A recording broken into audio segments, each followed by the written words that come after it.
Generative AI has had a wide-ranging impact on the world today, and it's for all of us to see.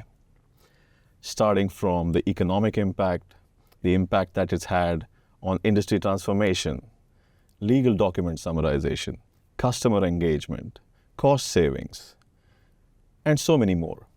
The reason why we've had this impact is because of the benefits that generative AI has provided. I like to talk about three: our ability to perform complex tasks using generative AI, the increase in productivity that we can see, and for enterprises, it's the shorter time to value to get products and services out. But as with all new technology that has risks, generative AI also has its associated risks. Some of the emerging risks come from downstream-based model retraining. It could be copyright infringement. There's also traditional risks that we've seen with AI. These come from proprietary or private or personal information coming out as outputs of the LLMs. It could also be the lack of transparency that the model offers in explaining the results that it gives out. But the most amplified risk that we see today is the one that comes from bias. And that's the topic of discussion in this video. We're going to be looking at the types of bias, the principles of how to avoid them, and actually the methods that we can use to avoid and create bias-free AI systems. So let's look at the different types of biases. But before that, let's define what a bias is. AI bias, or machine learning bias, also known as algorithmic bias, refers to AI systems that create and produce biased results. What do I mean by biased results? Biased results reflect and perpetuate human biases within a society, normally including historical and current social inequalities. They're pretty harmful. We've seen a lot in the news where companies and enterprises have been questioned on the kind of biases that they have in the data that they've trained their models on. Let's look at the different types of biases that we have, starting with algorithm bias. This is a systematic and erroneous behavior of an AI system to always produce an unfair outcome. How do I explain this? Let's look at an example where an AI developer developed a loan application system, and in that system, it automatically prevents applicants born before 1945. You've created age bias, and it's just automatic and systematic over time. There's also cognitive bias. Now, we must remember, humans design AI systems. There's always a human intellect and input when you actually create these systems. Let's take, for example, the tendency of a human brain to think in a certain way. An example would be recency bias, which is a type of cognitive bias. You're kind of influenced by recent events. What would be a good example? Spread of COVID in 2020. Or it could be an ongoing war. It skews your thinking and it builds that bias into the systems that you're building. Confirmation bias, the next type of bias, depends on, and it's a related bias to cognitive bias. It relies on pre-existing beliefs. Beliefs such as left-handed people are more creative, right-handed people are less. That can easily creep in to the way you think about the data that you're using. The next one is outgroup homogeneity bias. Now, this is a little tricky to explain. Let me show you. Let's assume that you've created a data set of training data that you believe is a diverse training data set. You probably have made a larger assumption where you think that the group outside of the diverse group are all similar. That's outgroup homogeneity bias. It's based on an assumption that people outside your diverse group are all similar. Prejudice, the next type. This is faulty societal assumptions. The most popular example would be all nurses are female, all doctors are male, and so on and so forth. It's very easy for this bias to come into the AI systems that you're developing. The last kind is the exclusion bias. This is where you leave out inadvertently data that was important for the sampling. What do I mean by that?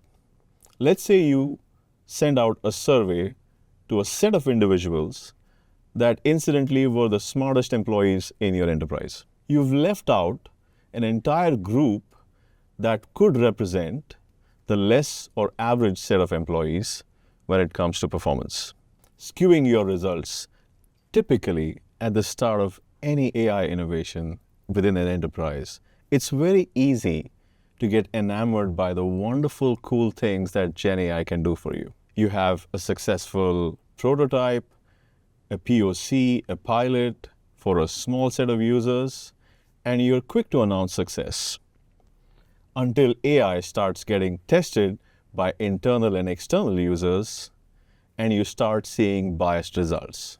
That's when you know that you need to step back and relook at your AI initiative with a little more effort. Identifying and addressing bias requires AI governance.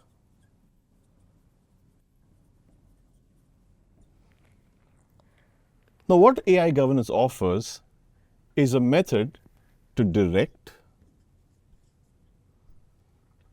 manage, and monitor all AI activities within your enterprise. It's a set of policies, practices, and frameworks that enable you to do responsible development of AI. It typically engages tools and technologies that detect fairness, equity, and inclusion. It is the best tool for enterprises to use to ensure that the benefits of the governance goes directly to the customers, to the consumers, employees, as well as the enterprise.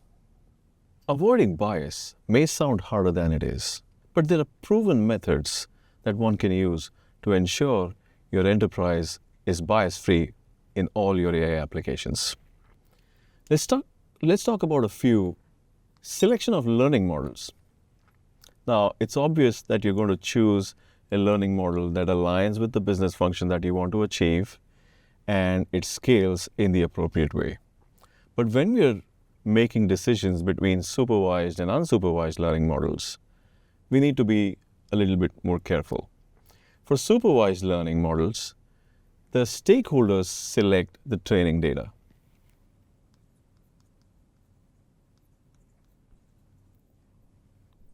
It's then important for us to ensure that the set of stakeholders are a diverse set. Most often, I see enterprises use data scientists to select the data. It's important to get entities from all the different business functions within your enterprise to ensure that the right input has been provided to select training data. For unsupervised learning models, where AI alone identifies bias, you need to leverage tools. These tools basically use fairness indicators. And there are several tools out there. From Google, we've got Google Toolkit, AI Fairness 360 from IBM, OpenScale, and what have you. It's important that you invest the effort in understanding the capabilities of these tools, how they can be used by your applications to ensure you have a bias-free application. The second one is creating a balanced AI team. And what do I mean by balanced? Essentially, what I'm meaning here is it should be a varied set of team members. They should be different racially, from economic status, education levels, gender. We should also include innovators, the ones that are sponsoring the AI initiatives, the creators of the AI, and the consumers of the AI. Having a varied AI team allows you to ensure that you have bias-free decisions from ground up. The selection of data, the selection of algorithms is done across the entire team. The third method that I want to talk about is data processing. The general notion that we usually have is, well, bias is all in the data. Once you have selected the proper data, which is bias-free, you're good. But that's not the case. Data needs to be processed. There's pre-processing that you do with your data. There's inline processing or in-processing. And there's also post-processing of data. You have to be mindful to ensure that while you have selected bias-free data, bias is not creeping in any of these stages of data processing. The last one that I want to talk about is monitoring. One must understand that biases evolve over time. Do we think of EVs the way we think about them now? Was it the same kind of thinking that we had 20 years back? Probably not. We're more favorable towards EVs today than we were before. So it's important to continuously look at trends and real-world data to ensure your AI systems are not stagnant and are evolving along with real-world data.